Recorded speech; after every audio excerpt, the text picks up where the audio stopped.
चलिए आगे बढ़ते हैं। सुनहरा फरमान यानी गोल्डन डिक्री।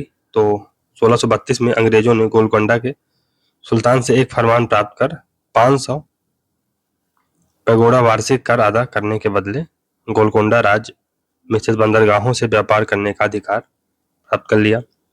यही फरमान सुनहरा फरमान या गोल्डन फरमान कहलाता है। 1717 का फरमान या कंपनी का मैग्ना कार्टा इसे कहा जाता है, फारूक सियार द्वारा इसे दिया गया था। तो इस फरमान के अंतर्गत बंगाल में 3000 रुपए वार्षिक कर अदा करने पर कंपनी को उसके समस्त व्यापार में सीमा शुल्क से मुक्त कर दिया गया। साथ ही कलकत्ता के आसपास के 38 गांवों को खरीदने का अधिकार भी कंपनी को प्राप्त हो गया। वहीं मुंबई में ढले सिक्कों को समूचे मुगल शासन में चलाने की छूट प्राप्त हो गई तथा सूरत में 1000 रुपए वार्षिक कर देने पर कंपनी के समस्त व्यापार को आयात निर्यात कर से मुक्त कर दिया गया। प्लासी के युद्ध के कारण तो पहला था राजनीतिक कारण, इसमें आंतरिक कारण क्या था? राजनीति में भी इंटरनल कारण था कि सिराजुद्दौला के शत्रु जैसे घसीटी बेगम, पूर्णिया का शौकत जंग, मीर जाफर आदि। एक और था, क्या कहते हैं उसको, बैंकर था जो, हाँ राय दुर्लभ ये भी था। बाह्य कारण यानी एक्सटर्नल रीजन क्या थे? ब्रिटेन एवं फ्रांस के बीच सप्तवर्षीय युद्ध, जिसके कारण अंग्रेज फोर्ट विलियम तथा फ्रांसीसी चंदनगर की किलेबंदी करना चाहते थे।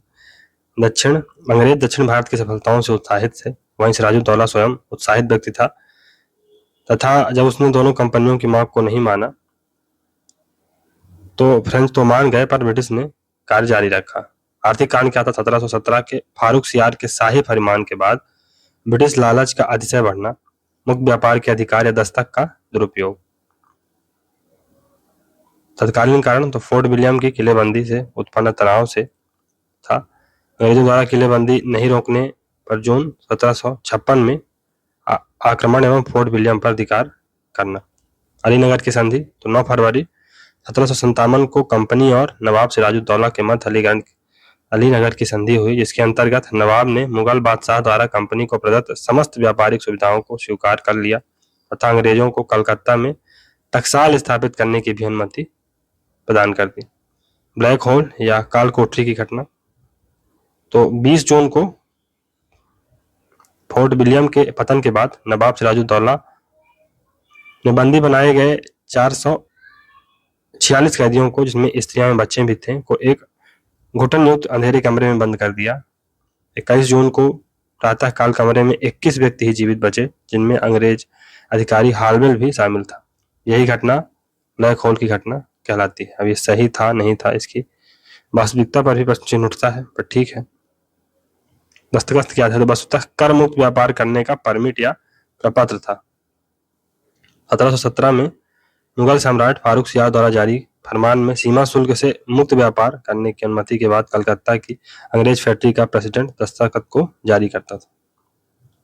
प्लासी का युद्ध 23 जून 1757 को सिराजुद्दौला, मीर मदान एवं मीर मोहन और अंग्रेज सेनापति रॉबर्ट क्लाइव के मध्य हुआ। इसमें मीर जाफर के विश्वासघात के कारण नवाब पराजित हुआ तथा अंग्रेजों को प्रथम महत्वपूर्ण विजय प्राप्त हुई। अंग्रेजों ने मीर जाफर को बंगाल का नवाब बनाया। बक्सर का युद्ध 23 अक्टूबर 1764 को बनारस के पूर्व में स्थित बक्सर के मैदान में अवध के नवाब शुजाउद्दौला, मुगल सम्राट शाह आलम और मीर कासिम की संयुक्त सेना और अंग्रेज नायक हेक्टर मुन्नो के मध्य हुआ। इसमें अंततः अंग्रेज विजयी हुए तथा युद्ध के उपरांत इलाहाबाद की संधि हुई। इलाहाबाद की जो प्रथम संधि हुई थी वो 12 अगस्त 1765 को हुई थी, क्लाइव और मुगल सम्राट शाह आलम के मध्य। इसके अंतर्गत मुगल बादशाह ने बंगाल, बिहार और उड़ीसा की दीवानी कंपनी को सौंप दी तथा कंपनी ने अवध के नवाब से कड़ा और मानिकपुर को छीनकर मुगल बादशाह को दे दिया। इसके साथ ही कंपनी ने मुगल बादशाह को 26 लाख रुपए वार्षिक देना भी स्वीकार किया। इलाहाबाद की द्वितीय संधि तो क्लाइव ने अवध के नवाब शुजाउद्दौला से 16 अगस्त 1765 को इलाहाबाद की द्वितीय संधि की। इसके अंतर्गत नवाब ने कंपनी की क्षतिपूर्ति के लिए 50 लाख रुपए देने का वचन दिया। साथ ही कड़ा और इलाहाबाद के जिले मुगल बादशाह को दे दिए गए। इस संधि के अंतर्गत अंग्रेजों के संरक्षण में बनारस और गाजीपुर की जागीर राजा बलवंत सिंह को पैतृक जागीर के रूप में दे दी गई। फिर ब्रिटिश शासन का भारतीय अर्थव्यवस्था पर प्रभाव। परंपरागत अर्थव्यवस्था का उपनिवेशिक अर्थव्यवस्था में परिवर्तन, दस्तकार एवं शिल्पकारों का पतन, परंपरागत उद्योगों का पतन, किसानों में दरिद्रता, बेरोजगारी तथा ऋणग्रस्तता का बढ़ना, भूमि का हस्तांतरण एवं उसका मौद्रिक परिमापन, आधुनिक उद्योगों का विकास आदि। ब्रिटिश उपनिवेशवाद के विभिन्न चरण। तो रजनी पामदत्त ने अपनी कृति इंडिया टुडे में भारतीय उपनिवेशिक अर्थव्यवस्था में उल्लेखनीय चित्रण प्रस्तुत किया, जिसमें उन्होंने कार्ल मार्क्स के उपनिवेशवाद के विभिन्न चरणों को सन्निहित किया जो अग्रलिखित है। पहला है वाणिज्यिक चरण यानी मर्केंटाइल फेज या मर्केंटाइल कैपिटलिज्म, ये 1757 से 1813 के बीच में रहा। फिर औद्योगिक मुक्त व्यापार, तो फ्री ट्रेड आया, इसे लेसा फेयर ट्रेड भी कहा जाता है, 1813 से 1858 के बीच। वित्तीय पूंजीवाद यानी फाइनेंशियल कैपिटलिज्म या फाइनेंस कैपिटलिज्म 1860 के बाद। स्थायी बंदोबस्त, तो ब्रिटिश शासन काल में स्थायी बंदोबस्त का प्रारंभ 1793 में कॉर्नवालिस के द्वारा किया गया।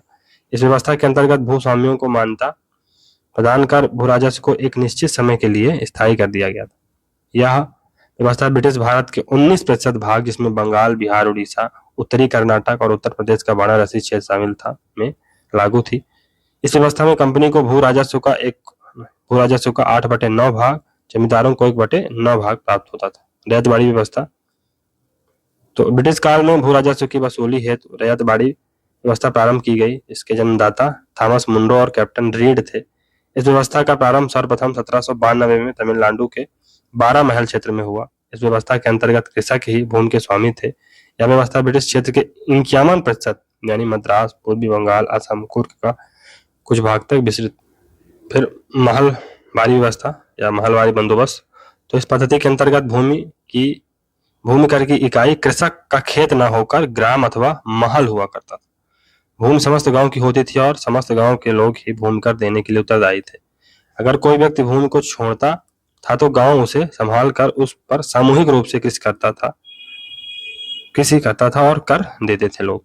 यह व्यवस्था ब्रिटिश भारत के 30% क्षेत्र यानी संयुक्त प्रांत, आगरा, अवध, मध्य प्रांत आदि तक विस्तृत थी। धन का बहिर्गमन, ड्रेन ऑफ वेल्थ, तो उसको देखते हैं। धन के बहिर्गमन का अर्थ है भारतीय संसाधनों का बिना किसी प्रतिफल के निर्यात करना। इसे नैतिक निकास की भी संज्ञा दी जाती। धन बहिर्गमन का सिद्धांत पहली बार 2 मई 1867 को लंदन में आयोजित ईस्ट इंडिया एसोसिएशन की बैठक में अपने पेपर, जिसका शीर्षक था इंग्लैंड्स डेट टू इंडिया, को पढ़ते हुए दिया गया। नौरोजी ने इसे अनिष्टों का अनिष्ट भी कहा और बेसिकली दादा भाई नौरोजी ने ही इसका कॉन्सेप्ट दिया था। और जो ये ईस्ट इंडिया एसोसिएशन थी, ये 1968-69 में दादा भाई नौरोजी द्वारा ही बनाई गई थी। भारतीय अर्थव्यवस्था पर निष्कासन का प्रभाव क्या है? तो पहला, अर्थव्यवस्था खोखली हुई तथा यह लोगों की निर्धनता का प्रमुख कारण बना। दूसरा, पूंजी का अभाव उत्पन्न हुआ, परिणामतः औद्योगिकीकरण बाधित हुआ, हस्तशिल्प का पतन हुआ, बेरोजगारी एवं ऋणग्रस्तता में वृद्धि हुई।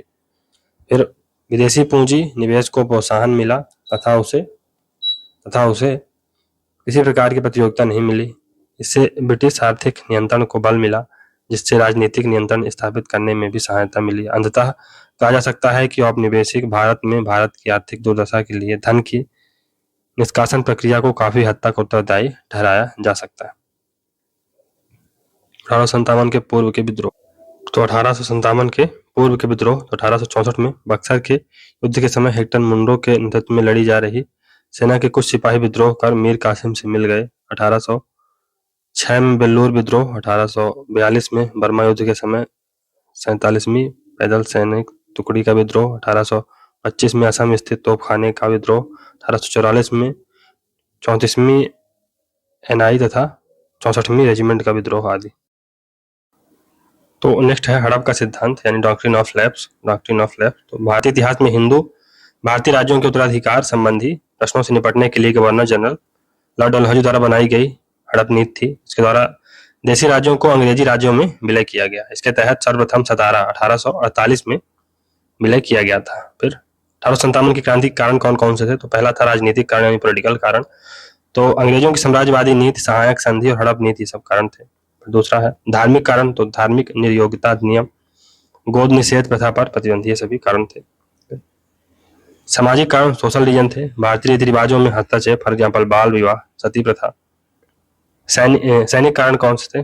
Military reason. तो 1856 का सर्विस इन लिस्टमेंट एक्ट, उच्च पदों पर अंग्रेजों का ही आसीन होना इत्यादि कारण थे, सैनिक कारण थे। आर्थिक कारण धन का बहिर्गमन, कृषि पर अधिक बोझ, निर्धनता एवं बेरोजगारी। एक इमीडिएट कारण भी था, तत्कालीन कारण, जो अंग्रेजों द्वारा कारतूस लॉन्च की गई थी, उस पर सुअर और गाय का ग्रीस यूज किया गया था, इस कारण भी ये इमीडिएट कारण रहा। 1857 की क्रांति के विफलता के कारण, तो विद्रोह का सीमित होना, नेतृत्व का अभाव, देसी नरेशों के ब्रिटिश शासन के प्रति वफादारी, अंग्रेजों की कुशल सेना पद्धति, यातायात की सुविधा इत्यादि। 1857 की क्रांति के परिणाम, तो कंपनी शासन का अंत हुआ, भारतीय रियासतों के प्रति ब्रिटिश नीति में उदारता, गवर्नर जनरल की उपाधि में परिवर्तन, अंग्रेजों की फूट डालो की नीति का उद्भव, धार्मिक भेदभाव की समाप्ति इत्यादि। 1857 का विद्रोह एक झलक, तो केंद्र विद्रोही नेता, विद्रोह का दिन, सैन्य अधिकारी, विद्रोह को कुचलने वाले और समर्पण का दिन। तो दिल्ली में जो विद्रोही नेता थे वो बहादुर शाह जफर बख्त थे, बहादुर शाह और जफर बख्त। और विद्रोह का दिन तो ये 11 मई 1857 को हुआ था। इसमें विद्रोह को कुचलने वाले अंग्रेज अधिकारी कौन थे? निकलसन और हडसन। और समर्पण का दिन कब था? 20 सितंबर 1857। कानपुर में नाना साहब और तात्या टोपे थे। 5 जून 1857 को विद्रोह का सैन्य विद्रोह का दिन था। फिर कॉलिन कैंपबेल यहाँ विद्रोह को कुचलने वाले थे और दिसंबर 1857 में समाप्त हुआ। लखनऊ में बेगम हजरत महल और बिरजिस कादिर थे। 4 जून 1857 को ये स्टार्ट होता है। कॉलिन कैंपबेल यहाँ भी रहते हैं और 21 मार्च 1858 को यहाँ पर समर्पण किया जाता है। झांसी में रानी लक्ष्मीबाई थी। 4 जून 1857 को क्रांति स्टार्ट होती है। जनरल ह्यू रोज यहाँ पर कमांडिंग ऑफिसर था और 17 जून 1858 को ये समर्पण किया जाता है। ग्वालियर में तात्या टोपे थे दोस्तों, ये भी है महत्वपूर्ण। फिर जगदीशपुर, ये कुंवर सिंह और अमर सिंह यहाँ से थे। 12 जून 1857 को स्टार्ट होता है ये। मेजर विलियम टेलर यहाँ पर अंग्रेज अधिकारी था। दिसंबर 1858 में समाप्त होता है। फैजाबाद में मौलवी अहमदुल्ला थे। जून 1857 को स्टार्ट होता है। जनरल रेनार्ड यहाँ पर थे और 5 जून 1858 को ये खत्म होता है। फिर इलाहाबाद में लियाकत अली थे। जून 1857 को स्टार्ट होता है। कर्नल नील यहाँ पर थे और 1858 में समाप्त होता है। बरेली में खान बहादुर थे। जून 1857 में स्टार्ट होता है। बिसेंट आयर नेतृत्व करता थे, अंग्रेज अधिकारी थे और 1858 में खत्म होता है। 1857 की क्रांति का स्वरूप पहला था कि कट्टरपंथियों द्वारा ईसाइयों के विरुद्ध संग्राम किया गया, ये ऐसा मानते हैं कौन? LER reach. दूसरा, सभ्यता और बर्बरता के मध्य संघर्ष, ये TR होम्स मानते हैं। तीसरा, जो धर्म के लिए लड़ाई के रूप में शुरू हुआ वह स्वतंत्रता संग्राम के रूप में समाप्त हुआ, SN सेन मानते हैं। 1857 का विद्रोह एक राष्ट्रीय विद्रोह था, बेंजामिन डिज़रायली ऐसा मानते हैं। 1857 का विद्रोह एक सुनियोजित राष्ट्रीय आंदोलन, सुनियोजित राष्ट्रीय स्वतंत्रता संग्राम था, ये BD सावरकर ऐसा मानते हैं। व्यापकत्व का सिद्धांत, तो फिर से ये डॉक्ट्रिन ऑफ लैप्स ही है, तो इसको और विस्तारित रूप में पढ़ते हैं कि यह सिद्धांत डलहौजी के काल की सर्वाधिक चर्चित नीति रही। इस संबंध में डलहौजी की भूमिका यह रही कि उसने इस नीति को एक व्यवस्थित नियम में बांधने का काम तो किया ही, साथ ही तत्कालीन परिस्थितियों के अनुसार उसका कुशलतापूर्वक प्रयोग भी किया। इस नियम का प्रमुख आधार था कि पुत्र विहीन कोई भी ब्रिटिश प्रभाव वाला राज्य बिना ब्रिटिश अनुमति के गोद नहीं ले सकता था। साथ ही बिना अनुमति गोद लिया हुआ पुत्र शासन का उत्तराधिकारी नहीं हो सकता। इस समय यह नीति उन राज्यों के संदर्भ में लागू की गई जो राज्य प्रत्यक्ष या अप्रत्यक्ष रूप से अंग्रेजों ने निर्मित किए थे। स्वतंत्र राज्यों पर यह नीति लागू नहीं थी। इस नीति को ही आधार बनाकर सतारा 1848, जैतपुर, संबलपुर 1849, झांसी 1853, नागपुर आदि को ब्रिटिश साम्राज्य में मिलाया गया। फिर सन्यासी विद्रोह, यह विद्रोह बंगाल में 1770 से 1780 के बीच में तीर्थ स्थलों की यात्रा पर प्रतिबंध एवं अकाल के कारण हुआ। इस विद्रोह का नेतृत्व शंकराचार्य के अनुयायी, जो हिंदू, नागा और गिरीश शस्त्र सन्यासी थे, ने किया।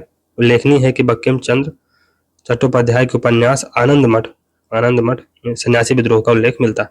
बहावी आंदोलन, तो यह मूलतः मुसलमान सुधारवादी आंदोलन था, जो 1820 से 70 के मध्य उत्तर पश्चिम, पूर्वी और मध्य भारत में प्रस्फुटित हुआ। इस आंदोलन के संस्थापक अब्दुल वहाब थे तथा भारत में इस आंदोलन को लोकप्रियता सैयद अहमद राय बरेलवी के कारण प्राप्त हुई। इस आंदोलन के प्रमुख नेता विलायत अली, इनायत अली और मौलवी कासिम आदि थे। कोल विद्रोह, तो ब्रिटिश शासन में सन 1831 में कोल विद्रोह छोटा नागपुर क्षेत्र में उस समय हुआ जब कोल आदिवासियों की कृषि भूमि छीनकर मुस्लिम और सिख कृषकों को दे दी गई। इस विद्रोह में कोलों का नेतृत्व नारायण राव और कोमधर कुमार ने किया था।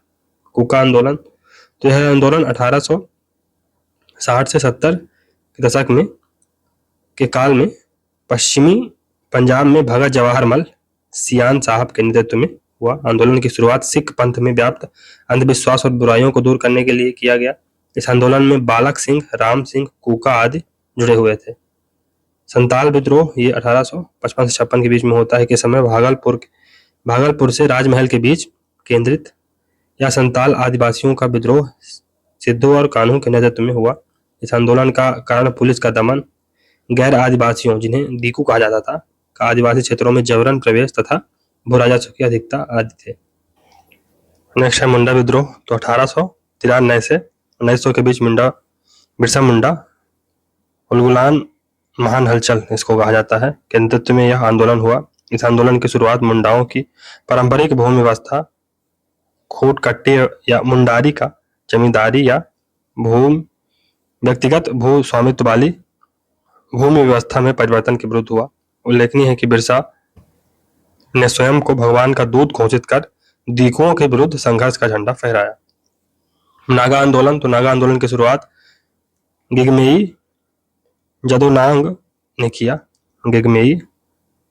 ने किया। इस आंदोलन का उद्देश्य सामाजिक एकता लाना, आडंबर पूर्ण रीति रिवाजों को खत्म करना तथा प्राचीन धर्म को पुनर्जीवित करना था। आगे इस आंदोलन का नेतृत्व रानी गेडिनेल्यू ने किया, जिसे नेहरू एवं सुभाष चंद्र बोस ने रानी की उपाधि प्रदान की थी। ब्रिटिशकालीन जनजाति विद्रोह, खोंड विद्रोह, इसके नेतृत्वकर्ता कौन थे? चक्र बिश्नोई राजा, इसमें राधा कृष्ण दंडसेन थे, ये उड़ीसा में वाले क्षेत्र में हुआ था। पागलपंथी विद्रोह, इसमें टीपू थे नेतृत्वकर्ता और 1813 में हुआ। रंपा विद्रोह, इसमें अल्लारू सीताराम राजू थे। फकीर विद्रोह, ये मजनू शाह चिराग अली शाह के नेतृत्व में हुआ। मुगला विद्रोह अली मुसलियार 1920 से 21 में केरल में हुआ। असम विद्रोह गोमधर कुनबर 1828 में असम में हुआ। कोल विद्रोह गोमधर कुनबर के नेतृत्व में 1831 से 32 में झारखंड में हुआ, छोटा नागपुर एरिया में। और भील विद्रोह ये सेवाराम के नेतृत्व में 1825 से 31 के मध्य हुआ। बिरसा मुंडा, तो बिरसा मुंडा 19वीं सदी के एक प्रमुख आदिवासी जननायक थे, जिनके नेतृत्व में मुंडा आदिवासियों ने 19वीं सदी के आखिरी वर्षों में विद्रोह किया। मुंडा समाज के लोग बिरसा मुंडा को भगवान के रूप में पूजते थे। वर्नाकुलर प्रेस एक्ट 1878 में लॉर्ड लिटन ने भारतीय भाषाओं के समाचार पत्रों पर नियंत्रण के लिए लागू किया था। इस अधिनियम में पत्रिकाओं में ऐसी सामग्रियां छपने पर कड़ी कार्यवाही का प्रावधान था, जिससे जनता में ब्रिटिश शासन के विरुद्ध असंतोष पनपने की संभावना हो। 1854 का चार्ल्स बूथ डिस्पैच, भारतीय शिक्षा का मैग्ना कार्टा इसे कहा जाता है। तो यह 1854 में भारत में भावी शिक्षा के लिए बृहद योजना थी। इसके लिए गठित समिति के अध्यक्ष चार्ल्स बूथ थे। इनकी प्रमुख सिफारिशें थीं लंदन विश्वविद्यालय के आधार पर कलकत्ता, बंबई और मद्रास में 3 विश्वविद्यालय स्थापित किए जाए। लोक शिक्षा निदेशक के अधीन कंपनी के 5 प्रदेशों में एक शिक्षा विभाग निर्मित किया जाए तथा महिला शिक्षा को प्रोत्साहन दिया जाए। हंटर कमीशन, तो लॉर्ड रिपन ने 1882 में W. हंटर की अध्यक्षता में एक आयोग गठित किया, जिसका उद्देश्य 1854 के बाद शिक्षा के क्षेत्र में हुई प्रगति का मूल्यांकन करना था। यह कमीशन मुख्यतः प्राथमिक शिक्षा के प्रसार पर केंद्रित था। उल्लेखनीय है कि इस कमीशन ने शिक्षा के क्षेत्र में निजी प्रयत्नों को प्रोत्साहित करने पर बल दिया। सैडलर आयोग, तो ये 1917 में आता है। में सरकार ने डॉक्टर माइकल सैडलर के नेतृत्व में कलकत्ता विश्वविद्यालय की समस्याओं के अध्ययन हेतु एक आयोग नियुक्त किया, जिसे सैडलर आयोग कहा गया। इस आयोग में आशुतोष मुखर्जी तथा डॉक्टर जियाउद्दीन अहमद को भारतीय सदस्य के रूप में शामिल किया गया था। वर्धा योजना तो गांधी जी द्वारा हरिजन में शिक्षा पर अक्टूबर 1937 में वर्धा योजना अखिल भारतीय शिक्षा सम्मेलन के दौरान प्रस्तुत की गई। इसकी प्रमुख सिफारिशें थीं: पहला, 7 से 14 वर्ष तक के बच्चों के लिए निःशुल्क शिक्षा का माध्यम मातृभाषा होना चाहिए तथा छात्र को उसकी रुचि के अनुसार व्यावसायिक शिक्षा प्रदान की जानी चाहिए।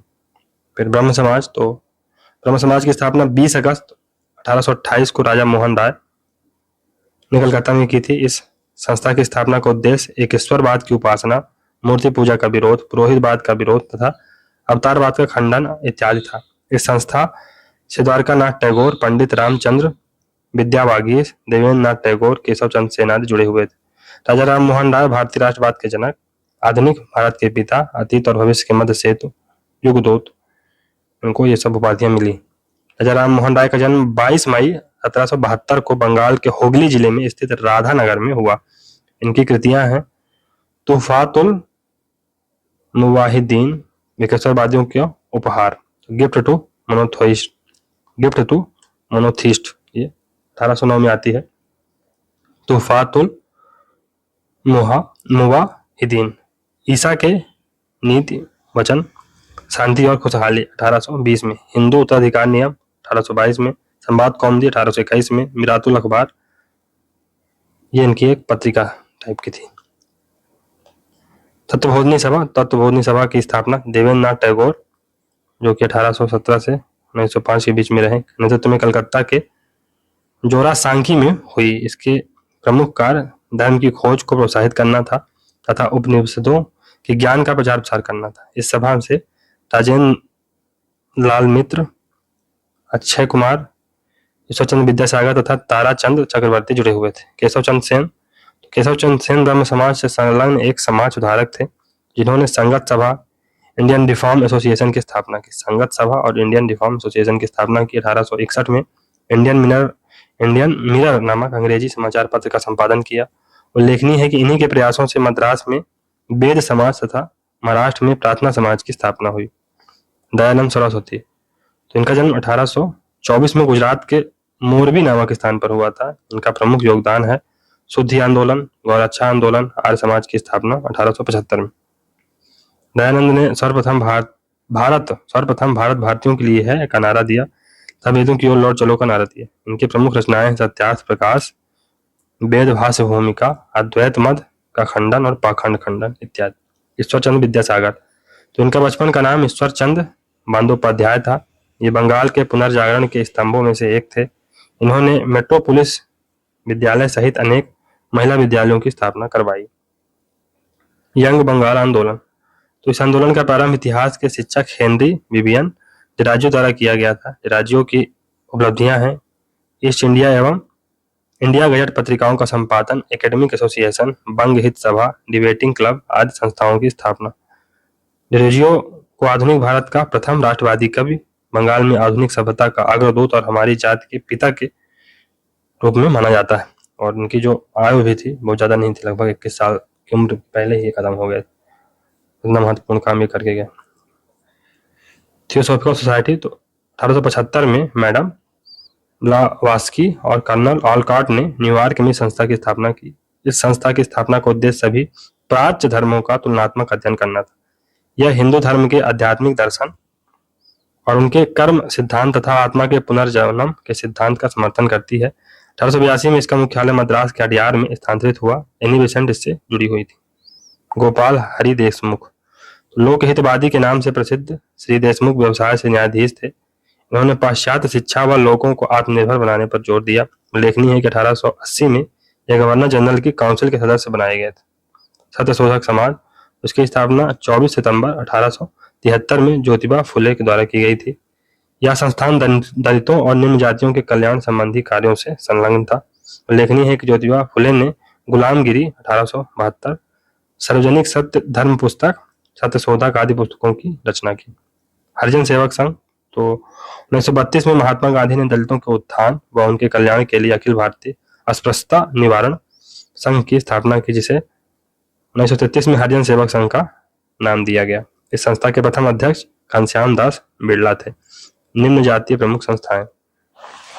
तो डिप्रेस्ड क्लासेस मिशन सोसाइटी 1906 में बी आर अम्बेडकर द्वारा, बी आर सिंधे द्वारा।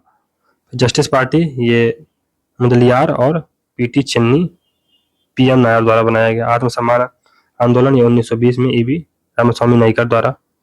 बहिष्कृत भारत 1927 में ये पत्रिका थी, तथा अखिल भारतीय दलित वर्ग 1924 भीमराव अम्बेडकर द्वारा ये आंदोलन चलाए गए थे या ये संस्थाएं बनाई गई थी। सेल्फ रिस्पेक्ट मूवमेंट दोस्तों ये 1920 में नहीं 1925 में ईवी रामास्वामी नाइकर द्वारा चलाया गया। तो थोड़ा सा करेक्शन है, इसमें गलत दिया हुआ है।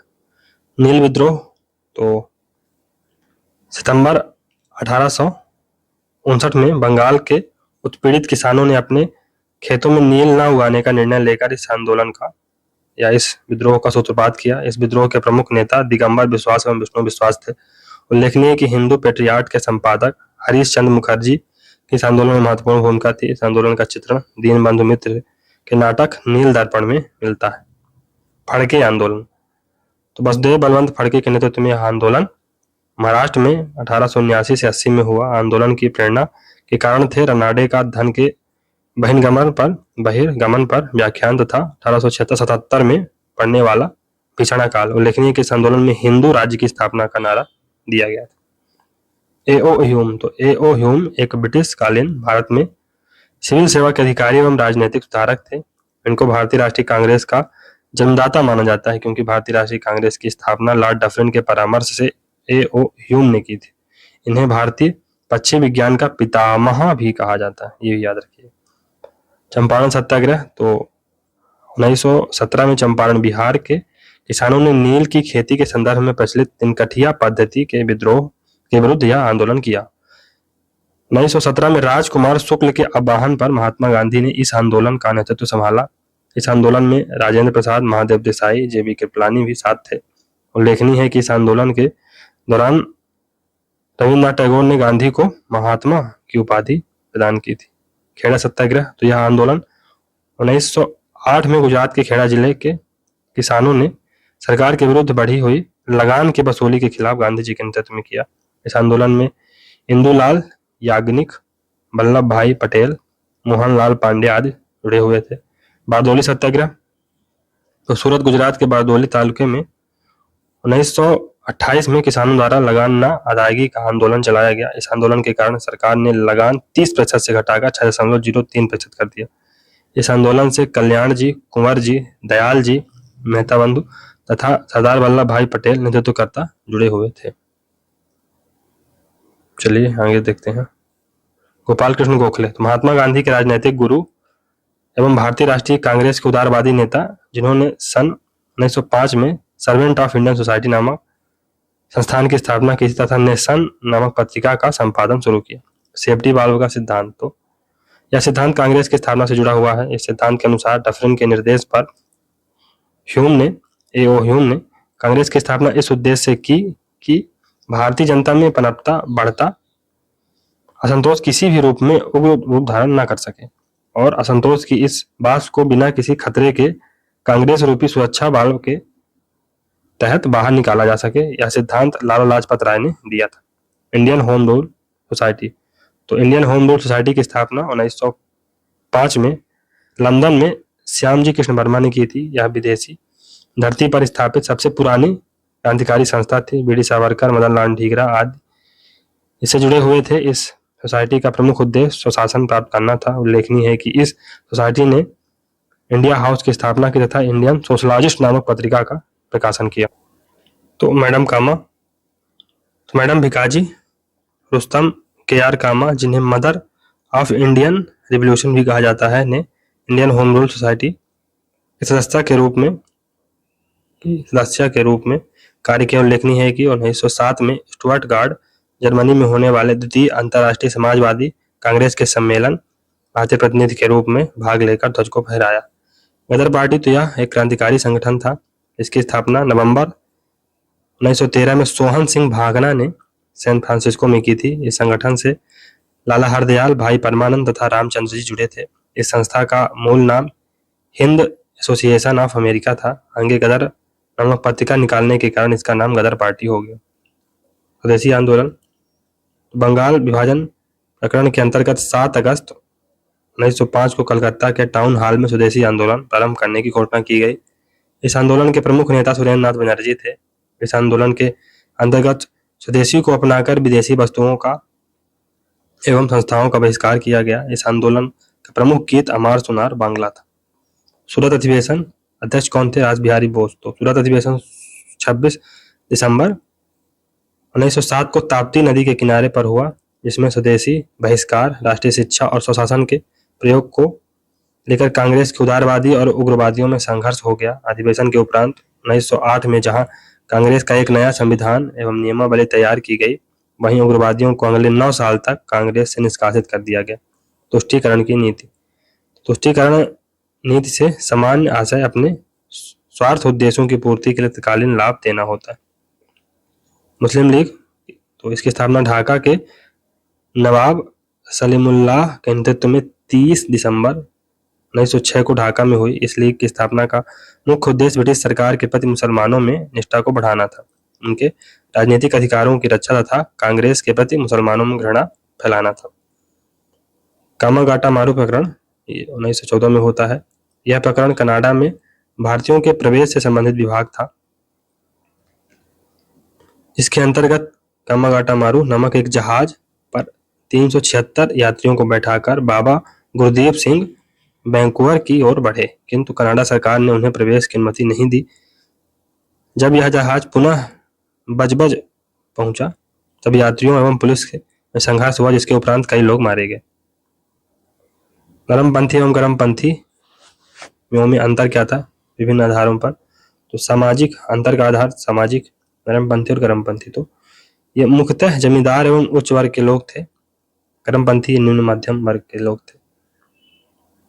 फिर आधार, तो आम जन में विश्वास नहीं तथा आंदोलन को मध्यम वर्ग तक ही सीमित रखने का प्रयास किया। आम जन में विश्वास रखते थे एक्सट्रीमिस्ट या उग्रवादी। आदर्श या प्रेरणा, तो पाश्चात्य विचार एवं यूरोपीय इतिहास इसकी प्रेरणा थी। भारतीय संस्कृति, इतिहास एवं परंपरा एक्सट्रीमिस्टों की प्रेरणा थी। ब्रिटिश शासन के प्रति दृष्टिकोण, तो इन्हें ब्रिटिश शासन के जन कल्याण, श्वेत जाति सिद्धांत आदि पर विश्वास था।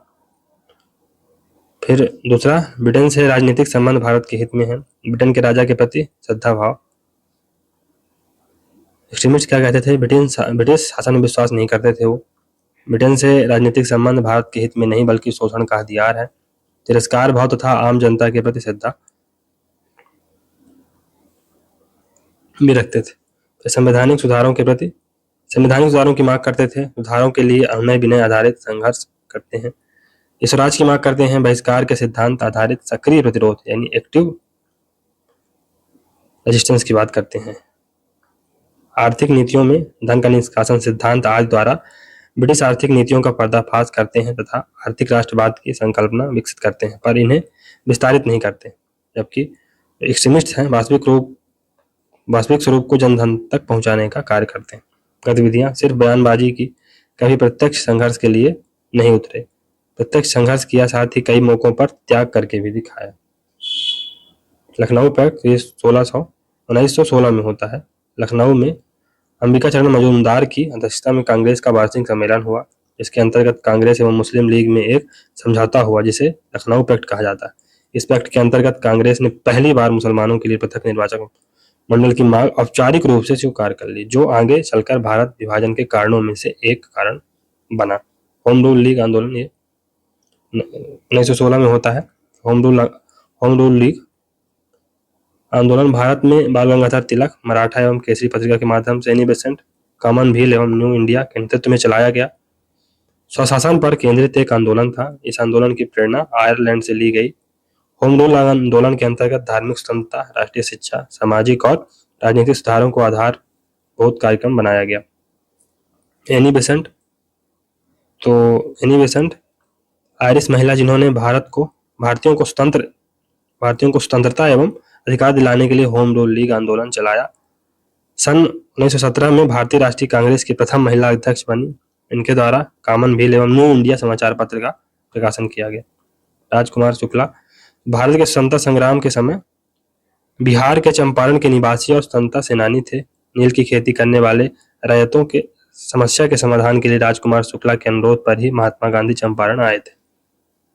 जलियांवाला बाग हत्याकांड तो 13 अप्रैल 1919 को बैसाखी के दिन अमृतसर के जलियांवाला बाग में रोलेट एक्ट एवं भारतीय नेताओं सत्यपाल किचलू की गिरफ्तारी के विरोध में चल रही शांति सभा पर अंग्रेज पर अपने आदेश की अवमानना पर ब्रिटिश जनरल डायर ने अंधाधुंध गोलियां चलवा दी, जिसमें सैकड़ों लोग मारे गए तथा हजारों लोग घायल हुए।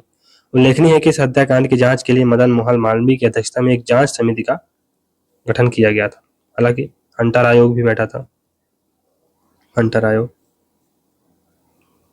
खिलाफत आंदोलन तो खिलाफत के मुद्दे तुर्की विभाजन प्रथम विश्व युद्ध पर हुआ। यह आंदोलन 1920 से प्रारंभ हुआ। इस आंदोलन का नेतृत्व मोहम्मद अली एवं शौकत अली ने किया। उल्लेखनीय है कि इस आंदोलन में ही हिंदू मुस्लिम एकता का चरम हमें भारतीय राजनीति में दृष्टिगोचर होता है। असहयोग आंदोलन तो असहयोग आंदोलन का प्रारंभ दिसंबर 1920 में हुए नागपुर अधिवेशन में पुष्टि के बाद हुआ। गांधी जी के नेतृत्व में हुए इस आंदोलन में अंग्रेज ने ब्रिटिश सरकार के भीतर और आवश्यक हो तो उसके बाहर स्वराज का लक्ष्य घोषित किया। 5 फरवरी 1922 को चौरा चौरी की हिंसक घटना के बाद गांधी जी ने इस आंदोलन को वापस ले लिया। चौरा चौरी घटना क्या थी? चौरा चौरी उत्तर प्रदेश में गोरखपुर के पास का एक कस्बा है, जहां 4 फरवरी 1922 को भारतीयों ने ब्रिटिश चौकी पर आग लगा दी। गांधी ने इस घटना के कारण असहयोग आंदोलन वापस लिया था। काकोरी एक्शन, ये कांड नहीं है, ये काकोरी एक्शन प्लान है, ये काकोरी एक्शन है। ये काकोरी कांड का नाम बदल भी दिया है उत्तर प्रदेश सरकार ने, काकोरी एक्शन। 9 अगस्त 1925 को जब रेलगाड़ी से सरकारी खजाना सहारनपुर से लखनऊ के लिए जा रहा था, जिसे काकोरी नामक स्टेशन पर लूट लिया गया, इसे ही काकोरी एक्शन कहते हैं। हिंदुस्तान रिपब्लिकन एसोसिएशन के सदस्यों ने इस घटना को अंजाम दिया था। नेहरू रिपोर्ट आई थी कब? 1928 में। तो बर्किन हेड भारत सचिव की चुनौती को स्वीकार करते हुए मोतीलाल नेहरू ने नवीन संविधान तैयार करने के लिए जो सिफारिशें दी उसे ही नेहरू रिपोर्ट कहा जाता है। इस रिपोर्ट के अंतर्गत भारत को डोमिनियन स्टेटस का दर्जा दिया गया। नागरिकता को परिभाषित करते हुए मूल अधिकारों को प्रतिपादित करने तथा सांप्रदायिक आधार पर पृथक निर्वाचक मंडल की मांग को अस्वीकृत करने की सिफारिश दी गई। दांडी मार्च तो महात्मा गांधी की ब्रिटिश सरकार द्वारा 11 सूत्री मांगे ठुकराने के बाद गांधी जी द्वारा नमक कानून तोड़ने के लिए नमक सत्याग्रह के रूप में 12 मार्च से 6 अप्रैल 1930 ईस्वी के बीच साबरमती आश्रम अहमदाबाद से दांडी 240 मील तक दांडी मार्च किया गया। इसी के साथ देश भर में सविनय अवज्ञा आंदोलन आरंभ हो गया। सांप्रदायिक पंचायत यानी कम्युनल अवार्ड तो ब्रिटिश प्रधानमंत्री रेमजे मैकडोनाल्ड ने 16 अगस्त 1932 को विभिन्न संप्रदायों के प्रतिनिधित्व के विषय पर एक पंचार्ट जारी की, जिसे सांप्रदायिक पंचार्ट या कम्युनल अवार्ड कहा जाता है। इसके अंतर्गत पृथक निर्वाचन पद्धति न केवल मुसलमानों के लिए जारी की गई बल्कि इसे दलित वर्गों पर भी लागू कर दिया गया। पूना समझौता, पूना पैक्ट। पूना समझौता 26 सितंबर 1932 को महात्मा गांधी और अंबेडकर के मध्य हुआ। इसके अंतर्गत दलितों के लिए पृथक निर्वाचन व्यवस्था समाप्त कर दी गई तथा विभिन्न प्रांतीय विधानमंडलों में दलित वर्गों के लिए 148 सीटें तथा केंद्रीय विधान परिषद में 18% सीटें दलित वर्ग के लिए आरक्षित की गई। हरिजन सेवक संघ तो एक अखिल भारतीय संगठन है जिसकी स्थापना 30 सितंबर 1932 में गांधी जी ने हिंदू समाज में अस्पृश्यता मिटाने के लक्ष्य से की थी। इसका प्रथम अध्यक्ष घनश्याम दास बिड़ला को बनाया गया था। सचिव अमृतलाल विठल दास ठक्कर थे। अगस्त प्रस्ताव तो ये मार्च 1940 में कांग्रेस के रामगढ़ बिहार में आयोजित वार्षिक अधिवेशन में आयोजित प्रस्ताव के जवाब में तत्कालीन वायसराय लॉर्ड लिथगो ने 8 अगस्त 1940 को अगस्त प्रस्ताव पारित किया या प्रस्तुत किया। इसके उपबंध थे भारत को डोमिनियन स्टेटस का दर्जा दिया जाएगा। युद्ध के बाद एक प्रतिनिधि मूलक संविधान निर्मात्री संस्था का गठन किया जाएगा। वायसराय की कार्यकारिणी में भारतीय सदस्यों की संख्या में वृद्धि तथा एक युद्ध सलाहकार परिषद का गठन किया जाए। व्यक्तिगत सत्याग्रह 1940 में होता है। तो लिथगो के अगस्त प्रस्ताव को अस्वीकार करते हुए कांग्रेस ने गांधी जी के नेतृत्व में व्यक्तिगत सत्याग्रह प्रारंभ करने का निर्णय लिया। सत्याग्रह की शुरुआत 17 अक्टूबर 1940 1940 को हुई। उल्लेखनीय है कि गांधी जी ने विनोबा भावे को प्रथम सत्याग्रही घोषित किया। दूसरे कौन थे? जवाहरलाल नेहरू। क्रिप्स मिशन, तो सन 1942 में भारत में जारी राजनीतिक अवरोध को दूर करने एवं भारत से विचार विमर्श करने हेतु ब्रिटिश सरकार ने सर स्टेफर्ड क्रिप्स की अध्यक्षता में एक मिशन भेजा, जिसके प्रस्तावों का भारतीयों ने विरोध किया। गांधी जी ने क्रिप्स प्रस्ताव को दिवालिया बैंक के नाम आगामी तारीख का चेक कहकर संबोधित किया। पोस्ट डेटेड चेक कहा। पोस्ट डेटेड चेक एक ऐसे बैंक का जो बैंकरप्सी की कगार पर है, यह बैंकरप्ट हो चुका है। क्रिप्स प्रस्ताव 1942, तो क्या क्या प्रोविजन थे इसमें? पहला, युद्ध के बाद डोमिनियन स्टेटस का दर्जा दिया जाएगा। फिर युद्ध के बाद संविधान निर्मात्री परिषद गठित की जाएगी। फिर युद्ध के दौरान एक कार्यकारी परिषद का गठन, जिसमें भारतीय जनता के प्रमुख वर्गों के लोग शामिल होंगे। और चौथा, ब्रिटिश भारत के प्रांतों को संविधान स्वीकार करने की बाध्यता नहीं थी। भारत चाहे तो राष्ट्रमंडल के से संबंध विच्छेद कर सकेगा। छठवां है, ब्रिटिश सरकार अनिवार्य रूप से भारत की प्रतिरक्षा हेतु उत्तरदायी होगी। भारत छोड़ो आंदोलन, तो द्वितीय विश्व युद्ध के समय 8 अगस्त 1942 को कांग्रेस द्वारा भारत छोड़ो प्रस्ताव पारित किया गया। इसकी शुरुआत 9 अगस्त 1942 को हुई। इसी आंदोलन में गांधी जी ने करो या मरो का नारा दिया था। भारत छोड़ो आंदोलन के अंतर्गत स्थापित समानांतर सरकारें, तो बलिया में चित्तू पांडे ने तामलुक जाति सरकार, तो तामलुक में जाति सरकार स्थापित हुई। सतारा में नाना पाटिल ने, बायबी चौहान सर्वाधिक दीर्घकालीन समानांतर सरकार रही। कहाँ? सतारा में नाना पाटिल, बायबी चौहान के नेतृत्व में। आजाद हिंद फौज, इसकी स्थापना मोहन सिंह ने 15 दिसंबर 1941 में मलाया में की थी। आगे सुभाष चंद्र बोस ने आजाद हिंद फौज का नेतृत्व संभाला। उल्लेखनीय है कि आजाद हिंद फौज ने अंडमान और निकोबार द्वीप समूह पर जापानी सेना की सहायता से अधिकार कर लिया था।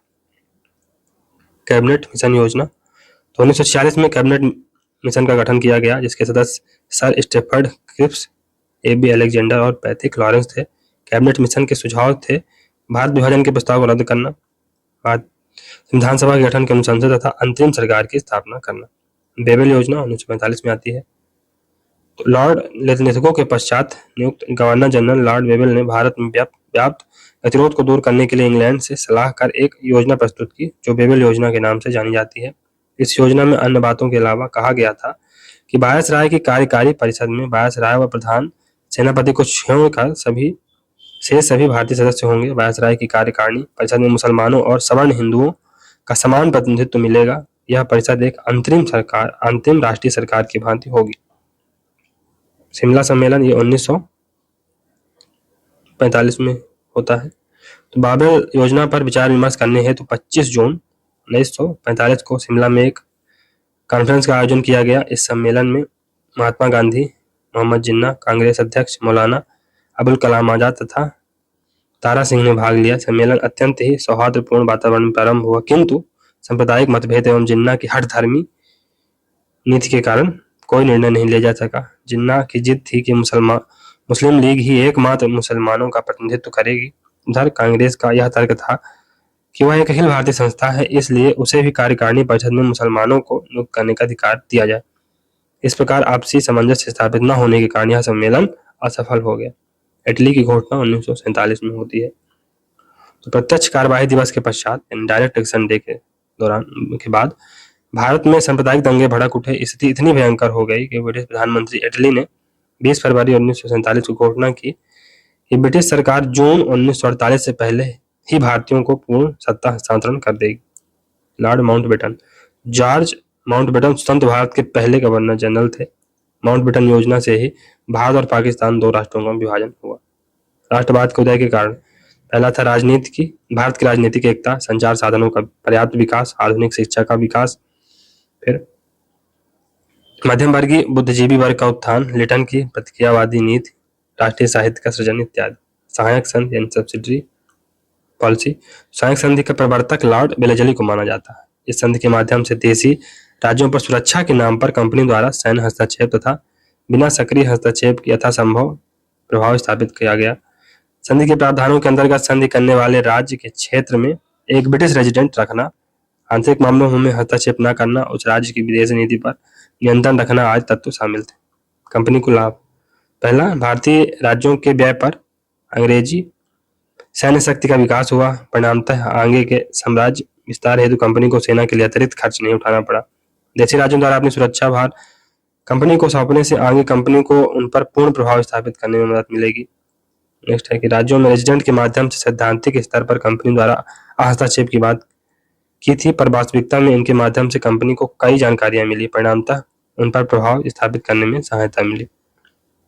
इससे फ्रांसीसी भय से भी काफी हद तक मुक्ति मिली। पांचवा, चूंकि भारतीय राज्य अब आपस में कोई संघ नहीं बना सकते थे, जिसका लाभ यह हुआ कि सहायक संधि के कारण संधि को तोड़ने वाले राज्य युद्ध की स्थिति में अकेले पड़ जाते थे।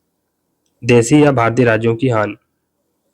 तो पहला था कि भारतीय राज्य काफी हद तक अपनी स्वतंत्रता खो बैठे। दूसरा, सैन्य शक्ति न होने के कारण किसी भी व्यवस्थित शासन का एक निर्णायक आधार देशी राज्यों में समाप्त हो गया। थर्ड था कि अत्यधिक आर्थिक भार के कारण कई राज्य दिवालिया होने के कगार पर पहुंच गए। परिणामतः राज्य कमजोर हुए एवं उन्हें ब्रिटिश साम्राज्य को मिलाने में मदद मिली। चौथा था, कई राज्यों में असुरक्षा के भय से मुक्त होने से सत्ता में उदासीनता आ गई। यह उदासीनता कई राज्यों के पतन का भी कारण बनी। ब्रिटिश रेजिडेंट अप्रत्यक्ष रूप से प्रशासन में अत्यधिक हस्तक्षेप करते थे। परिणामतः हमेशा तनाव बना रहता था। तो भारत विभाजन देख लेते हैं। तो 18 जुलाई 1947 को पारित हुए संता अधिनियम के अनुसार भारत का विभाजन हो गया। यह विभाजन भारतीय इतिहास की एक अत्यंत दुखद घटना थी। भारत का विभाजन होना कोई आकस्मिक घटना नहीं थी। अंग्रेजों ने भारतीयों के साथ अत्याचारपूर्ण नीति का व्यवहार किया। एक सीमा तक अत्याचार सहने के पश्चात भारतीय आंदोलित हो उठे।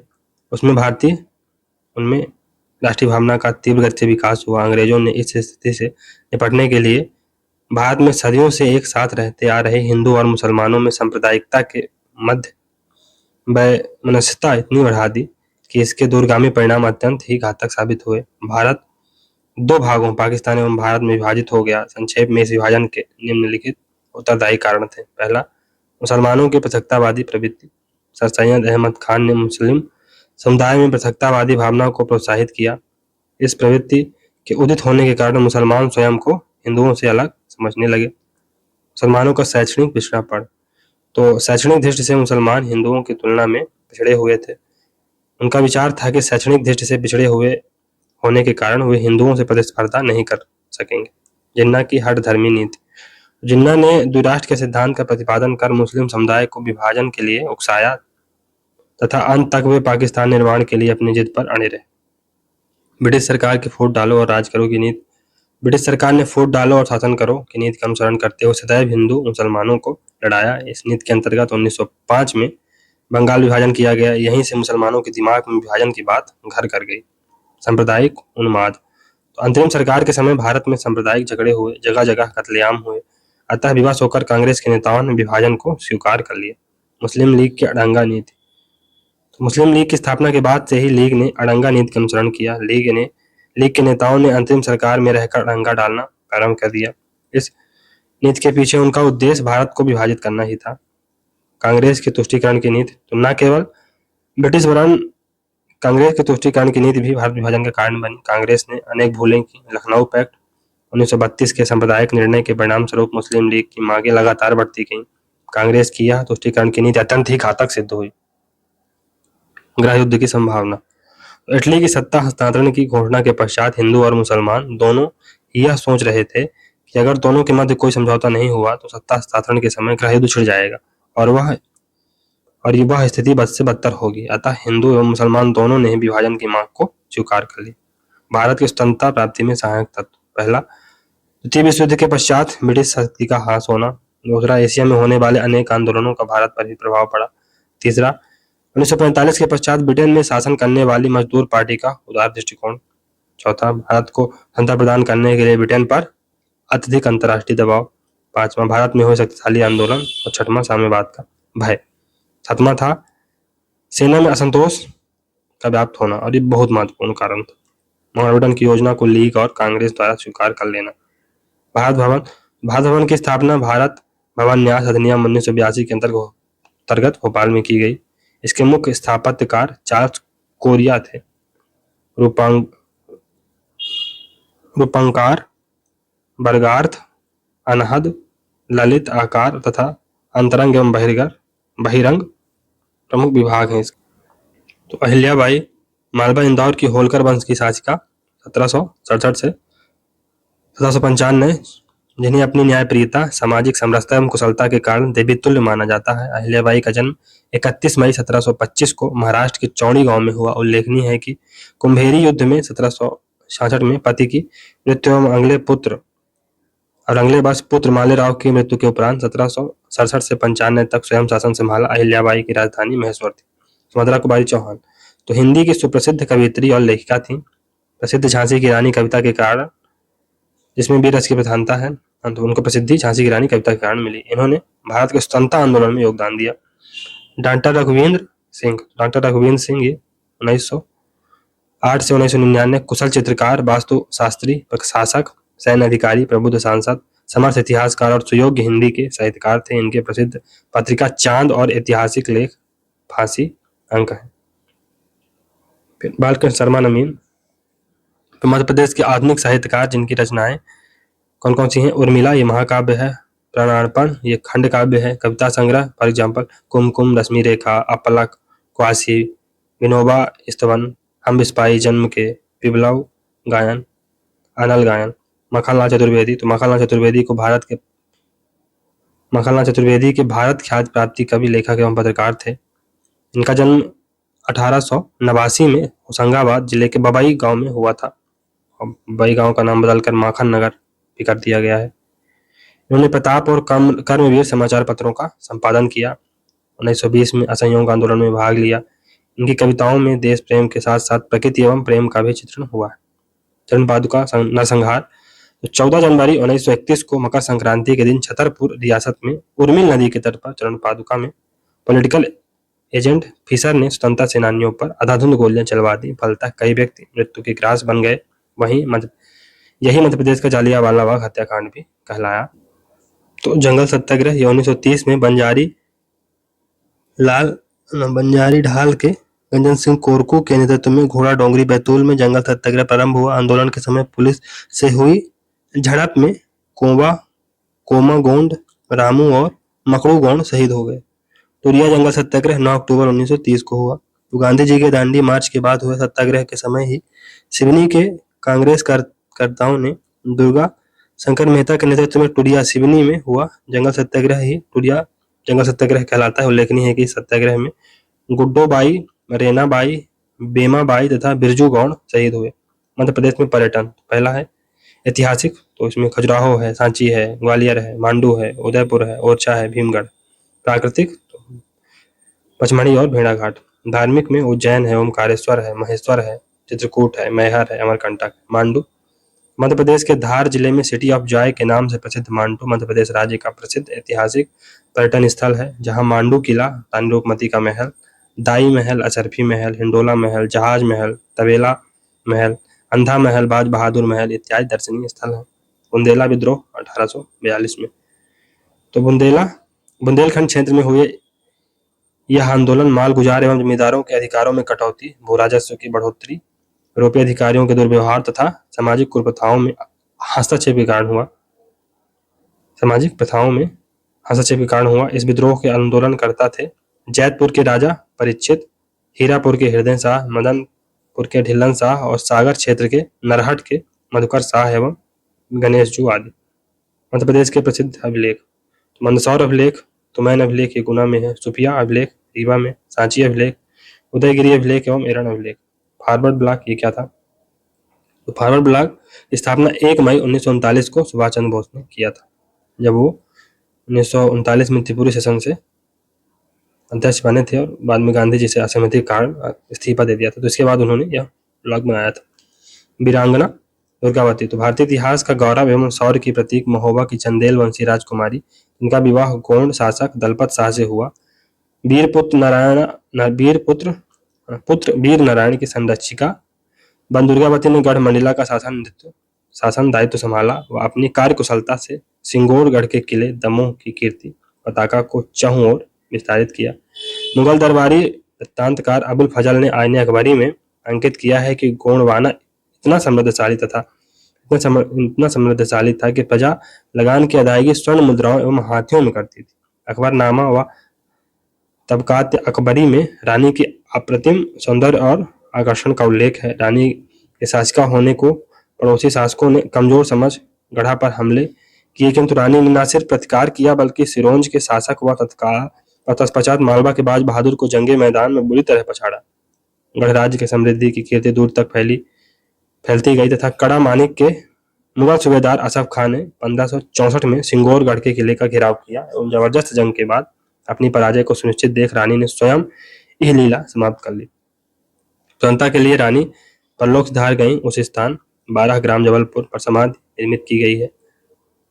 फिर समाधि स्तंभ का अनावरण 24 जून 1964 को प्रदेश के तत्कालीन मुख्यमंत्री पंडित द्वारिका प्रसाद मिश्र के कर कमलों से किया गया। गोडवाने की रणकियां संग्राम की कीर्ति, दुर्गावती के साहस एवं बलिदान की गाथाएं इतिहास में उन्हें फ्रांस की जोन ऑफ आर्क व झांसी की रानी लक्ष्मीबाई के समकक्ष स्थान दिलाती।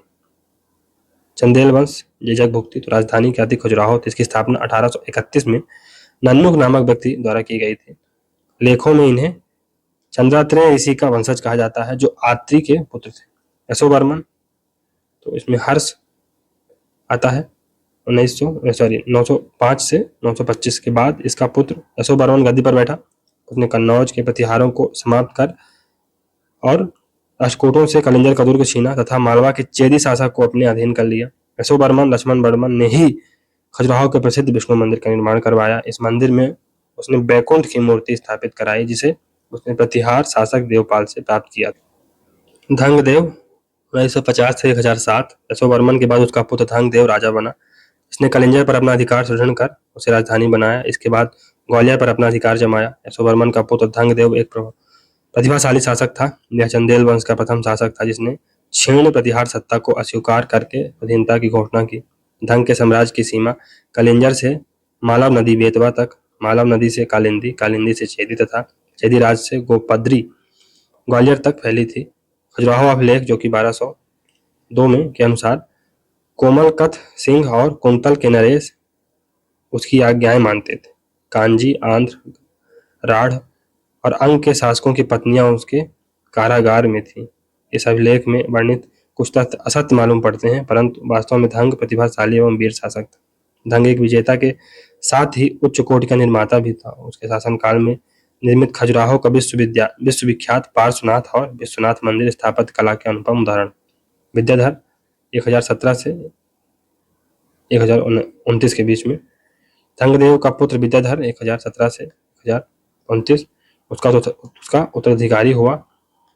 एक ऐसा भारतीय शासक था जिसने महमूद गजनबी की महत्वाकांक्षाओं का सफलतापूर्वक विरोध किया था। उसने मालवा परमार के शासक भोज एवं त्रिपुरी के कलचुरी शासक गंगदेव देव को भी हराकर उसे अपने अधीन कर लिया था। सन 1018 में सुल्तान महमूद ने कन्नौज पर आक्रमण कर दिया।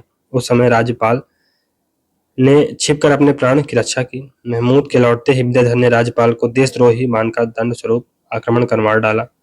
1900 फिर ये ईस्वी 1019 से 1022 में सुल्तान महमूद ने दोबारा कलिंजर पर आक्रमण किया जिसका उसने मुकाबला कर किले की रक्षा की। खजुराहो के जगदम्बे तथा चित्रगुप्त मंदिर उसी के शासन में निर्मित हुए। कुछ विद्वानों का अनुमान है कि कंदरिया महादेव का निर्माण भी उसी ने करवाया था। विद्याधर के पश्चात उसका पुत्र विजयपाल 1030 से 1050 एक अयोग्य शासक था जिस कारण कालचुरियों एवं ग्वालियर के कच्छप घाटों का पराभव स्वीकारना पड़ा। इसके छोटे भाई देव बर्मन जो कि 1050 से 60 का एक ताम्र पत्र नन्योरा तथा दूसरा चरखारी से प्राप्त हुआ है। त्रिपुरी के कालचुरी शासक कर्ण ने चंदेलों से अपनी अधीनता स्वीकार करवा ली थी। तो नेक्स्ट है दोस्तों परमार्थ देव। इनका जो शासन काल रहा, इनका टाइम पीरियड कब से रहा, 1165 से 1200 ईस्वी के बीच में। तो मदन बर्मन का उत्तराधिकारी उसका पोता परमार्थ देव हुआ। इस वंश का अंतिम शासक परमार्थ देव परमाल था जिसने 1165 से 1203 तक शासन किया। यह 1182 में महोबा में पृथ्वीराज चौहान द्वारा तथा 1203 में कलिंजर में कुतुबुद्दीन ऐबक द्वारा पराजित हुआ। कलिंजर के युद्ध में परमार्थ देव की मृत्यु हो गई। परमार्थ देव के दरबारी थे आल्हा और उदल। इसके राज्यपाल के 12 अभिलेखों में से 6 मध्य प्रदेश की सीमा के अंतर्गत अजयगढ़, अहाड़, चरखारी, मदनपुर एवं सिंगरा से प्राप्त हुए हैं तथा शेष उत्तर प्रदेश के महोबा, पचार, बटेश्वर, इच्छावर और कलिंजर से मिले हैं। अभिलेखों से पता चलता है कि उसने 1173 के बाद चालुक्यों से भिलसा क्षेत्र को फिर से अपने अधिकार में कर लिया था। 1182 ईस्वी में पृथ्वीराज चौहान ने आक्रमण कर उसे बहुत नुकसान पहुंचाया, परंतु विजित प्रदेश पर पृथ्वीराज का आधिपत्य स्थायी नहीं रह सका। 1202 में कुतुबुद्दीन ऐबक ने कलिंजर पर आक्रमण किया, जिससे वहां तुर्कों का अधिकार हो गया। परमार्थ या परमार वंश तो 9वीं शताब्दी के पूर्वार्ध में मालवा में एक नवीन राजवंश का उदय हुआ, जो परमार वंश के नाम से प्रसिद्ध हुआ। परमार वंश के आरंभिक शासक उपेंद्र, बैरी सिंह, सियाग प्रथम, बागपति, बैरी सिंह द्वितीय आदि राजाओं ने अपना जीवन राष्ट्रकूट अथवा गुर्जर प्रतिहार के सामंत के रूप में आरंभ किया। बैरी सिंह द्वितीय का उत्तराधिकारी उसका पुत्र सियाग द्वितीय परमार वंश का सर्वप्रथम स्वतंत्र शासक हुआ, जिसने राष्ट्रकूटों की प्रभुता को अस्वीकार करके अपने वंश को स्वतंत्र घोषित कर दिया। नव शशांक चरित्र के अनुसार उसने होण मंडल के राजा चालुक्य नरेश, अवनी बर्मन योगी राज द्वितीय राष्ट्रकूटों को भी पराजित किया। राष्ट्रकूट नरेश खुट्टिक को पराजित करने पर परमार राज दक्षिण में ताप्ती नदी तक विस्तृत हो गया, परंतु वह चंदेल नरेश यशोवर्मन से युद्ध में हार गया। 972 ईस्वी के लगभग उसकी मृत्यु हो गई। इसके पश्चात उसका पुत्र मुंज उसका उत्तराधिकारी हुआ। मुंज बड़ा पराक्रमी राजा हुआ। मुंज के कैथेम दानपद से ज्ञात होता है कि मुंज ने हुणों को हराया।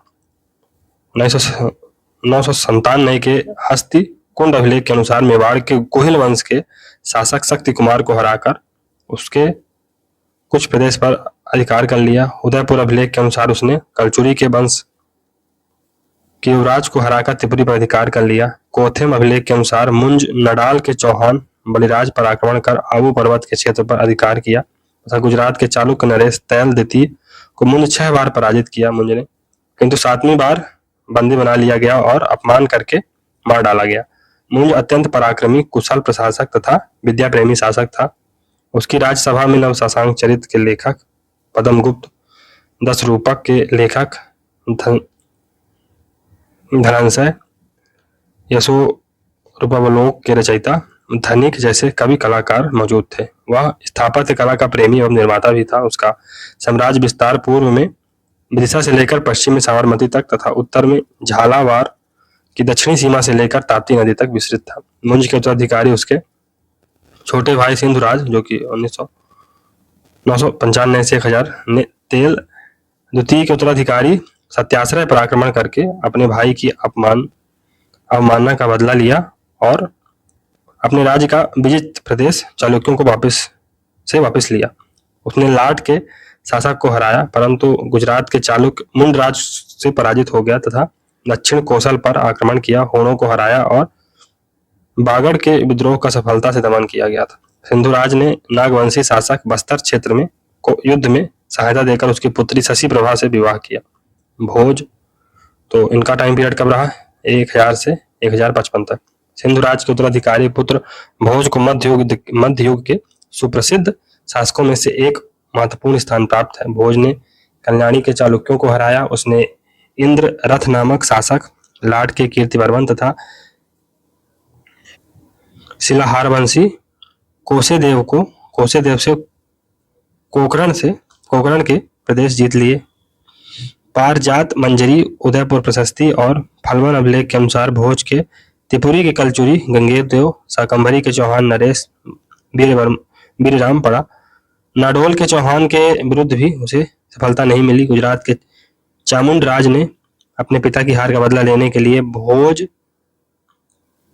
ने उसे अपमानित किया। भोज ने चालुक्यों की राजधानी अहिलवाड़ा पर आक्रमण करके उसे लूटा, किंतु कालांतर के कल्याणी के चालुक्य नरेश सोमेश्वर प्रथम ने भोज को हराकर धार नगरी को लूटा, परंतु भोज ने अपने खोए हुए प्रदेश पुनः प्राप्त कर लिए।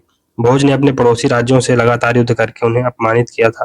परिणाम स्वरूप गुजरात के चालुक्य भीम प्रथम व कलचुरी कर्ण ने एक संघ बनाकर भोज पर आक्रमण कर दिया। भोज युद्ध के दौरान बीमार पड़ गए और दिवंगत हो गए। उनके उत्तराधिकारी जय सिंह ने शत्रुओं के समक्ष आत्मसमर्पण कर दिया और मालवा का क्षेत्र उसके हाथ से निकल ही गया। निसंदेह भोज परमार एक पराक्रमी सेना नायक तथा योग्य शासक थे। उन्होंने अपने राज्य की सीमा पर्याप्त विस्तार कर ली थी। उसके साम्राज्य में मालवा, कोंकण, खानदेश, डूंगरपुर, बांसवाड़ा, चित्तौड़ और गोदावरी घाटी का कुछ हिस्सा शामिल था। उन्होंने प्राचीन राजधानी उज्जैन को छोड़कर धार को अपनी राजधानी बनाया। वह अपनी विद्वता के कारण कविराज की उपाधि से विख्यात था। सम्रांगण, सूत्रधार, सरस्वती कंठाभरण, सिद्धांत संग्रह, राज मार्तंड, योग सूत्र वृत्ति, विद्या विनोद, युक्ति कल्पतरु, चारु चर्चा आदि ग्रंथों की रचना का उन्हें श्रेय है। आईने अकबरी में उल्लेख के आधार पर भोज की राज्यसभा में 500 विद्वान थे। वाह! भोज के उत्तराधिकारी जयसिंह तथा उदयादित्य दोनों ही कल्याणी के चालुक्य तथा गुजरात के चालुक्यों से अपने राज्य की रक्षा के लिए युद्धरत थे। उसके बाद लक्ष्मण देव, यशोवर्मन, विंध्यवर्मन, सुहटवर्मन, अर्जुन वर्मन हुए। अर्जुन वर्मन के उत्तराधिकारी देवपाल के समय के अभिलेख उज्जैन, उदयपुर, ओखला, कर्णावत, मांधाता, हरसौदा से प्राप्त हुए हैं। पश्चिम में उसका बढ़ौस तक विस्तार था। देवपाल के समय में मालवा में मुसलमानों का आक्रमण हुआ। 1233 में इल्तुतमिश ने विदिशा जीत लिया और उज्जैन को लूटा। 1243 में पूर्व देवपाल का उत्तराधिकारी जयतुगी देव के बाद जयवर्मन जयसिंह द्वितीय, अर्जुन वर्मन द्वितीय, भोज द्वितीय था। इस वंश का अंतिम नरेश मल्हक देव था, जिसने 1305 में मालवा पर राज किया। वह अलाउद्दीन खिलजी के सेनापति आईने मुल्क द्वारा पराजित कर मार डाला गया और मालवा पर मुस्लिम शासन की स्थापना हुई। मंदसौर अभिलेख। तो यह वो भाग प्राचीन पश्चिमी मालवा का हिस्सा था जिसका नाम दसपुर भी मिलता है। इसमें विक्रम संवत 529 473 ईस्वी की तिथि दी गई है। यह लेख प्रशस्ति के रूप में है, जिसकी रचना संस्कृत विद्वान वत्स भट्टी ने की थी। इस लेख में इस राजा के राज्यपाल बंधुवर्मा का उल्लेख मिलता है, जो वहां शासन करता था। इस लेख में सूर्य मंदिर के निर्माण का भी जिक्र किया गया। सांची अभिलेख। तो यहाँ से प्राप्त लेख गुप्त संवत 131 से 450 ईस्वी का है। इसमें हरिस्वामिनी द्वारा यहाँ के आर्य संघ को धन दान में दिए जाने का जिक्र है। उदयगिरी गुहा लेख गुप्त संवत 106 या 425 ईस्वी का एक जैन अभिलेख मिला है। इसमें शंकर नामक व्यक्ति द्वारा इस स्थान में पार्श्वनाथ की मूर्ति स्थापित किए जाने का विवरण है। तो मैन अभिलेख। तो यह अभिलेख गुना जिले में है। यहाँ से गुप्त वंश 116 या 435 ईस्वी का लेख मिला है, जिसमें राजा को शरदकालीन सूर्य की भांति बताया गया। कुमारगुप्त का शासन काल के समय पुष्यमित्र जाति के लोगों को शासन नर्मदा नदी के मुहाने के समीप मैकाल में था। इस राज्य मध्य प्रदेश के एरन प्रदेश पूर्वी मालवा पर भी कुमारगुप्त प्रथम का शासन स्थापित था, क्योंकि अभिलेखों से प्राप्त प्रांतीय पदाधिकारियों की सूची में इस एरन प्रदेश के शासक घटोत्कच गुप्त का भी नाम ज्ञात होता है। कुमारगुप्त प्रथम की मृत्यु के बाद गुप्त साम्राज्य की बागडोर उसके पुत्र स्कंद गुप्त के हाथों में आ गई। सुपिया का लेख। रीवा जिले में स्थित सुपिया नामक स्थान पर यह लेख मिला है, जिसमें गुप्त संवत 141 से 460 ईस्वी की तिथि लिखी है। इसमें गुप्तों की वंशावली घटोत्कच के समय से मिलती है तथा गुप्त वंश को घटोत्कच कहा गया है। एरण तोरमाड़ का वराह प्रतिमा एरण अभिलेख व मिहिर कुल का ग्वालियर अभिलेख होनों की मौजूदगी दर्शाता है। भारत में होनों का द्वितीय बार आक्रमण नरसिंह गुप्त बालादित्य बुद्धगुप्त का छोटा भाई के शासन काल में हुआ, जिसमें होन नरेश मिहिर कुल को पराजित होना पड़ा तथा गुप्त नरेश द्वारा बंदी बनाकर मां के कहने पर मुक्त कर दिया गया। मध्य प्रदेश की बोलियां। तो पहली है बुंदेलखंडी। बुंदेलखंडी सौरसैनी अपभ्रंश से जन्मी पश्चिमी हिंदी की एक प्रमुख बोली है, जिसका नामकरण जॉर्ज गैरसन ने किया था। इस बोली का क्षेत्र अन्य बोलियों की तुलना में अधिक व्यापक है। यह मध्य प्रदेश के छतरपुर, टीकमगढ़, सागर, दमोह, पन्ना, सिवनी, नरसिंहपुर, जबलपुर, होशंगाबाद, मंडला, सतना तक बोली जाती है। निवाड़ी। यह बोली मुख्य रूप से खंडवा, खारगौन, बड़वानी, झाबुआ, धार, अलीराजपुर, बुरहानपुर की सीमा तक बोली जाती है। यह बोली सौरसैनी अपभ्रंश से विकसित हुई है। इसे दक्षिणी राजस्थानी कहा जाता है।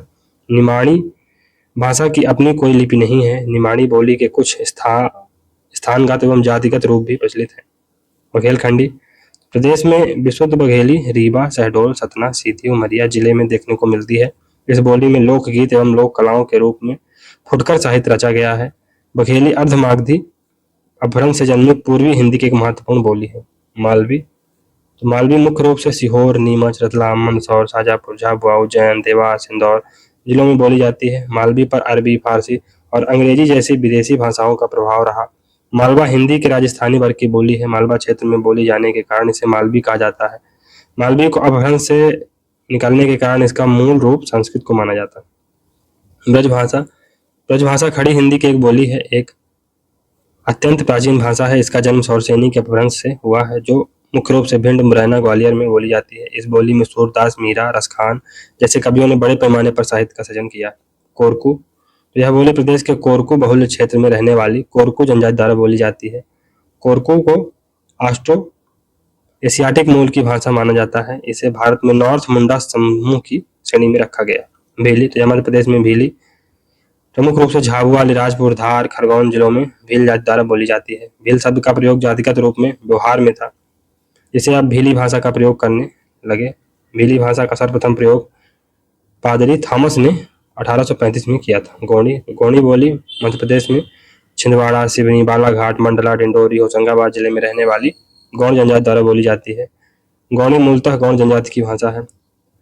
सहरियाई तो सहरियाई भाषा की ज्यादातर परंपरा नहीं है, लेकिन लोक भाषा के अध्ययन से इसे जंगली जनजाति से जोड़ा जा सकता है। यह भाषा मध्य प्रदेश में चंबल संभाग के अंतर्गत भिंड, मुरैना, ग्वालियर, शिवपुरी, गुना, अशोकनगर में निवास करने वाले सहरिया जनजाति द्वारा बोली जाती है। सहरिया जनजाति की यह लोक भाषा है, लेकिन इस लोक भाषा को की ज्यादा समृद्धशाली परंपरा नहीं। कौरवी मध्य प्रदेश में कौरवी भिंड जिले की तहसीलों में प्रचलित है। यह प्रयुक्त आम बोलचाल की भाषा है। यह आलमपुर, लाहौर, दमोह में बोली जाने वाली कौरवी लोक भाषा है। इस अंचल में 42 गांव आते हैं।